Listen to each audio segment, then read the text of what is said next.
एक मासूम जिसकी उम्र सिर्फ 13 साल थी। सपने छोटे थे लेकिन मुस्कान बहुत बड़ी थी। पर एक रात सब कुछ हमेशा के लिए बदल गया। आज की कहानी है जालंधर से। एक ऐसा केस जिसने पूरे शहर को हिला कर रख दिया था। जालंधर का एक आम सा इलाका जहाँ हर दिन की तरह बच्चे स्कूल जाते थे, माएँ काम में लगी थी और मोहल्ला अपनी रोजमर्रा की जिंदगी जी रहा था। 22 नवंबर 2025 की शाम 4 बजे की ये सीसीटीवी फुटेज पंजाब में जालंधर के पारस स्टेट की है, जिसमें ब्लैक ड्रेस पहने ये 13 साल की मासूम बच्ची जिसका नाम प्रबलीन है, अपने घर से निकलकर मोहल्ले में ही अपनी फ्रेंड सेज के घर जा रही है। बीच में वो बच्ची एक कार के पास रुककर अपने जूते ठीक करती है और फिर दौड़ते हुए वहां से निकल जाती है। वह अपनी माँ को बताकर निकली थी कि वह अपनी फ्रेंड सहज को बुलाकर उसके साथ खेलने जा रही है। लेकिन लगभग आधे घंटे बाद जब उसकी माँ और उसका भाई दोनों घर का सामान लेकर लौटे तो घर का मेन डोर और घर की लाइट चालू थे। अपनी बेटी को अपने घर में ना पाकर प्रबलीन की माँ ने अपने बेटे को प्रबलीन का पता करने सहज के घर भेजा। लेकिन सहज के पिता हरमिंदर सिंह उर्फ हैप्पी ने कहा कि प्रबलीन तो यहाँ आई ही नहीं है, और हरमिंदर कहता है कि सहज खुद अपनी माँ के साथ लुधियाना गई हुई है। इसके बाद यह बात मोहल्ले वालों तक पहुंची, लेकिन किसी को भी प्रबलीन के बारे में कुछ पता नहीं था। दिन दहाड़े एक शांत और सुरक्षित माने जाने वाली सोसाइटी से प्रबलीन का यूं गुम हो जाना हर किसी को हैरान कर रहा था। इसके बाद जब सभी मोहल्ले वालों ने मिलकर जिन जिन घरों में सीसीटीवी कैमरा लगे थे उन्हें देखना शुरू किया, तो उन्होंने देखा कि शाम के करीब 4:03 पर प्रबलीन गली में ही दौड़ते हुए नजर आ रही है, और 4:04 पर वह एक घर के गेट के बाहर खड़ी होकर बेल बजा रही है। गौर से देखने के बाद घर वालों ने पाया कि यह घर तो उनकी बेटी की उसी फ्रेंड सहेज का है जहां वह अभी पता करने गए थे। लेकिन चौंकाने वाली बात यह थी कि सहज के पिता हरमिंदर सिंह ने तो उसके घर आने की बात से साफ इनकार कर दिया था। इसके बाद शक होने पर घर वालों ने तुरंत पुलिस में अपनी बेटी की मिसिंग रिपोर्ट लिखाई और पूरी बात बताई और हरमिंदर सिंह के घर की तलाशी लेने को कहा। इसके बाद शाम 6 बजे दो पुलिस वाले हरमिंदर सिंह के घर आते हैं, जिनमें से एक एएसआई मंगतराम था। सोचिए दोस्तों, जब पुलिस ही अपनी जिम्मेदारी ना निभाए तो इंसाफ का क्या होगा।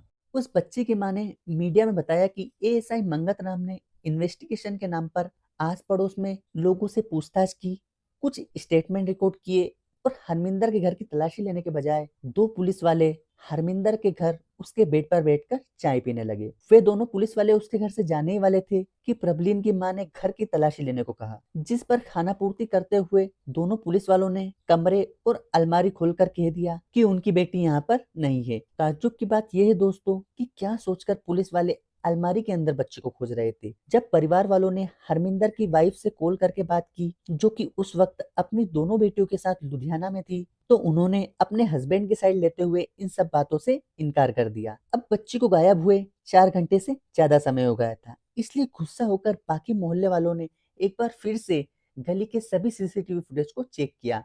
इस 4:04 पर रिकॉर्ड हुए फुटेज में उनकी बेटी अपनी दोस्त से मिलने हरमिंदर के घर के अंदर जाती हुई दिखी थी, लेकिन उस घर से बाहर निकलते हुए किसी भी कैमरे में रिकॉर्ड नहीं हुई थी। इसका यह मतलब था कि प्रबलीन अंदर ही कहीं पर है। उस बच्ची की माँ बार बार हरमिंदर के घर जाकर पूछ चुकी थी, लेकिन हर बार वह मना कर देता था, बल्कि उल्टा वह सबसे बदतमीजी करने लगा था। यह फुटेज क्लियर प्रूफ था कि वह बच्ची हरमिंदर के घर के अंदर ही कहीं पर है। इसलिए रात 10 बजे उस बच्ची के परिवार के साथ मोहल्ले वालों के अंदर अनहोनी का डर और हरमिंदर की हरकतों से परेशान होकर मोहल्ले वालों ने हरमिंदर के घर पर धावा बोल दिया। यह एक सिंगल स्टोरी और 2 से 3 कमरों का घर था, लेकिन जब किसी भी रूम में उन्हें प्रबलीन नहीं मिली तो सबका शक मेन गेट से सटे हुए बाथरूम पर गया, जिस पर ताला लगा हुआ था। सबने मिलकर जैसे ही उस बाथरूम के ताले को तोड़ा, वैसे ही एक जुर्म, एक ऐसे पाप का खुलासा हुआ जिसने सभी के होश उड़ा दिए थे। बाथरूम के फर्श पर वह बच्ची बेजान पड़ी हुई थी। उसका चेहरा लाल पड़ा हुआ था और उसके मुंह में कपड़ा ठूसा हुआ था। यह मंजर जब बताने और सुनने में इतना तकलीफ दे है, तो जरा सोचिए जो उस पल वहां मौजूद थे उनके अंदर गुस्से और दुख का कितना बड़ा गुबार भर गया होगा। और आखिर में वही गुस्सा, वही दर्द फूट पड़ा। इसके बाद मोहल्ले वालों ने हरमिंदर को घर से बाहर घसीट के पीटना शुरू कर दिया। सबने उसे न सिर्फ मार मार के बेजान कर दिया, बल्कि उसे आग के हवाले करने की भी कोशिश की। लेकिन मौके पर वहां पुलिस पहुंच गई और पुलिस ने घायल हरमिंदर सिंह को भीड़ से बचा लिया और ट्रीटमेंट के लिए सिविल हॉस्पिटल भेज दिया। आखिर कौन है ये हरमिंदर सिंह, और इलाज के बाद 24 नवंबर 2025 को उसने पुलिस के सामने ऐसा क्या कन्फेशन दिया जिसे सुनकर हर कोई उसे फांसी देने की मांग करने लगा। लगभग 50 साल का हरमिंदर सिंह, जिसे रिम्पी उर्फ हैप्पी के नाम से भी जाना जाता है, जालंधर के एमजीएम स्कूल में बस चलाता था और उसकी खुद की 2 बेटियां थी। बड़ी बेटी लगभग 24 साल की और छोटी बेटी लगभग 14 से 15 साल की थी। हरमिंदर ने अपने कन्फेशन में बताया कि वह बच्चे अक्सर मेरी छोटी बेटी सेज के साथ खेलने आया करती थी। घटना वाले दिन मेरी छोटी बेटी अपनी माँ के साथ मेरी बड़ी बेटी से मिलने लुधियाना गई हुई थी। यह लड़की जब मेरी छोटी बेटी के साथ खेलने आई तो मैंने गेट खोलकर उसे अंदर बुला लिया। मैंने उसे नहीं बताया कि सेज घर पर नहीं है। मैं घर पर अकेला था, इसलिए मेरी नीयत बिगड़ गई थी और मैंने उसे अंदर बेडरूम में बुला लिया था। उसने फिर से मेरी बेटी के बारे में पूछा और मैंने मौका देखकर उसे जबरदस्ती पकड़ लिया। मेरे इरादों से बेखबर वह बच्ची घबरा कर खुद को छुड़ाने लगी और जैसे ही वो खुद को बचाने के लिए चीखने वाली थी, मैंने उसके मुंह में कपड़ा ठूस दिया। मैं उसे हर हाल में अपने घर से बाहर जाने से रोकना चाहता था और इसलिए मैंने उसकी गर्दन जोर से दबा दी और तब तक दबाए रखी जब तक कि उसने छटपटाना बंद नहीं किया। जब मुझे यकीन हो गया कि लड़की की मौत हो चुकी है, मैंने उसकी बॉडी को बेडरूम से निकालकर बाथरूम में छुपा दिया।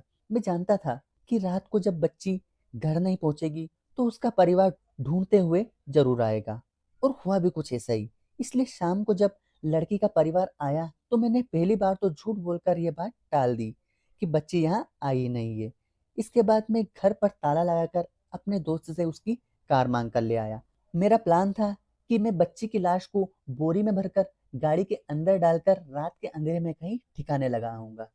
इसलिए मैंने पहले कार को घर के बाहर रखा और फिर अंधेरा होते ही कार को पैक करके घर के अंदर ले आया और बरामदे की लाइट बंद कर दी। लेकिन घर के बाहर मौजूद भीड़ के चलते मुझे उस बच्ची की लाश को ठिकाने लगाने का मौका ही नहीं मिल पाया।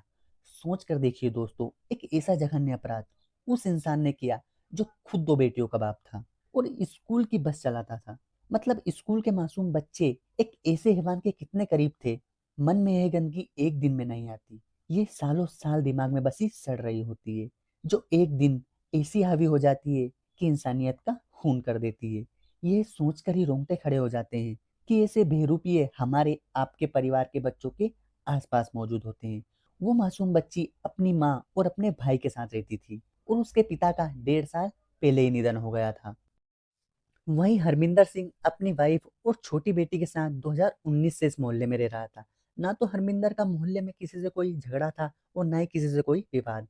एक साइकोलॉजिकल पर्सपेक्टिव से देखा जाए तो इसे doctor Jekyll and mister high effect कहते हैं, जिसमें व्यक्ति मेंटली अपनी लाइफ को 2 डिफरेंट बॉक्सेस में सेपरेट कर लेते हैं। एक बॉक्स में तो वो एक प्रोवाइडर फादर और एक रिस्पेक्टेड नाइबर होते हैं और दूसरे बॉक्स में प्रेडेटर। ऐसे लोग इन दोनों रियलिटीज को बिना मिक्स किए दोनों तरह के रोल्स में आसानी से स्विच हो सकते हैं और इससे उन्हें किसी भी अपराध का गिल्ट भी नहीं होता। इन्वेस्टिगेशन की बात की जाए तो इस केस में पुलिस की लापरवाही की हद तो देखिए। सिर्फ सिंगल स्टोरी मकान में उन्हें मेन गेट के पास बने बाथरूम तक को चेक नहीं किया, जबकि बाथरूम में लगा हुआ ताला पहले से ही शक पैदा करता था और उल्टा वो उस बच्ची की माँ को अलमारी खोलकर दिखा रहे थे। पोस्टमार्टम रिपोर्ट के अनुसार बच्ची की डेथ का टाइम और पुलिस के पहली बार हरमिंदर के घर आने के टाइम में ज्यादा कोई गैप नहीं था, इसलिए पुलिस की लापरवाही पर सबका खून खोल उठा।